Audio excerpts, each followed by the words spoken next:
Prince's guitar very much suited who he was. He encouraged all of us to be ourselves, and that's one of his most significant contributions.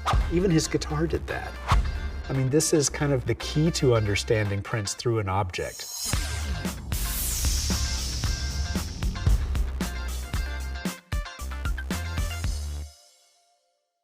When Prince donated the guitar to the American people, we didn't know a whole lot about it. We knew that it was an incredible donation.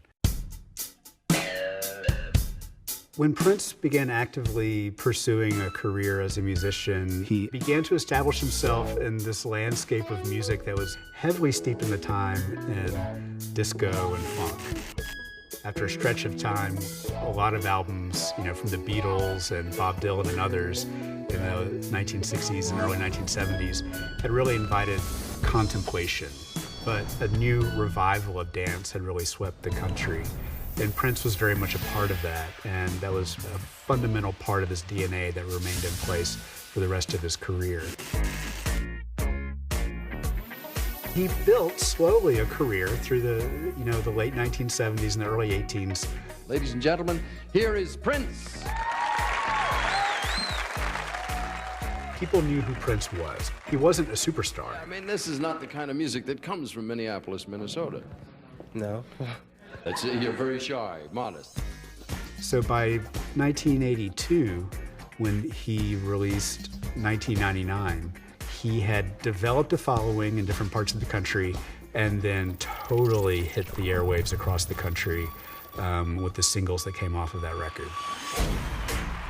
A number of critics really see Prince as the exemplar, kind of the first successful artist who undertook a postmodern view of music making, in the sense that he wasn't simply a crossover artist. He was actually breaking apart these genres and breaking apart musical categories and repurposing them to meet his own ends. He was encouraging all of us to reimagine those boundaries and those binaries. I was brought up in a black and white world, and I strive for originality in my work.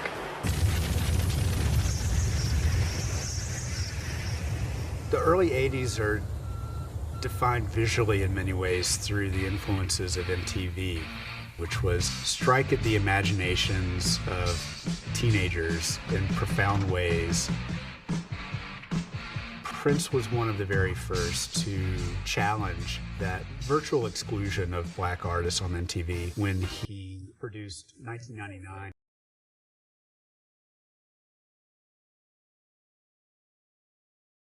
The song's end-of-time lyrics and up-tempo dance beats resulted in an Armageddon party jam. He, along with Michael Jackson in particular, were the first artists to begin to remake the roster of artists that were represented on MTV at the time. After 1984, Prince had turned the country purple. He's working on the film Purple Rain, and as he's working on the songs that will go into the soundtrack, he begins thinking about a guitar that really suits what he sees as his sound. When he asked Nuke Coupe in Minneapolis to execute this design, to take Jeff Levin's bass and to transform that into a guitar, they looked around the shop to see how they could do that, because no guitar manufacturer was building guitar bodies quite shaped like that. And everyone stopped in their tracks when they saw it. The body broke the conformity of kind of jagged edges that you'd see in most guitars from the period, kind of very masculine colors, masculine designs. This was a guitar that was flowing. Eventually, within a couple of years, he's asking his guitar techs to apply new fret markers on the guitar that combine the Mars and Venus male and female symbols along the neck of the guitar. So he had this guitar built in the fall of 1983, and it's around the time that they're still working on Purple Rain, and begins introducing them to live audiences for the first time following the release of the film and the soundtrack. Prince would take two of these guitars, the cloud guitars, on the road with him. He had a penchant for throwing guitars up in the air.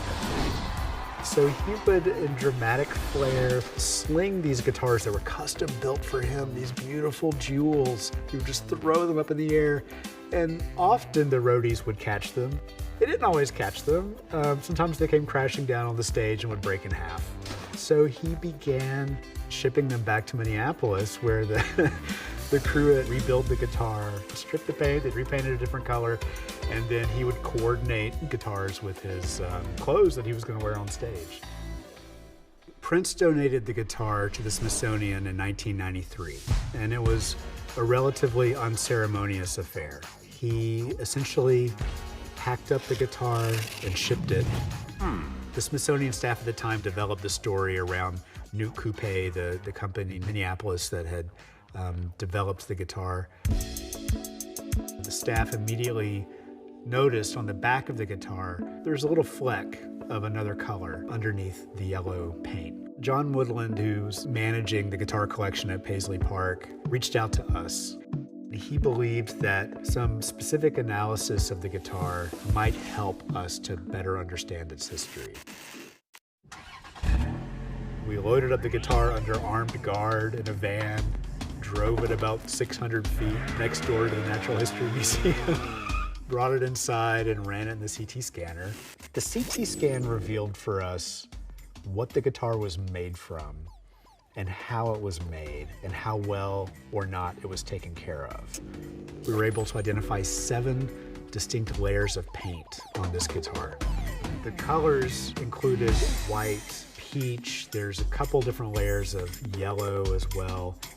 The CT scan, the paint analysis that is ongoing, the oral histories that we are continuing to collect as we work with Paisley Park, it's pointed all signs to the conclusion that this actually is the guitar that's hanging in the window in Purple Rain,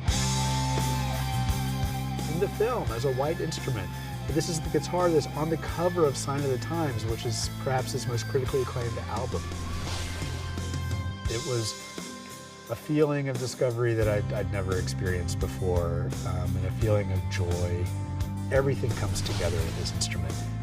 And the mystery continues to intrigue us as we search for more answers and draw more conclusive evidence at the same time.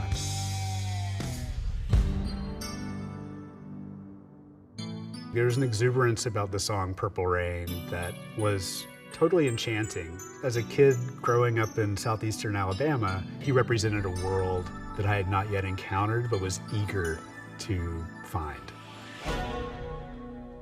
It is impossible to overstate how transformative Prince was as a guitar player. He was incredibly inventive on the instrument, incredibly melodic and thoughtful in his musical choices on the guitar. I mean, the guitar solo in Purple Rain can still bring tears to my eyes.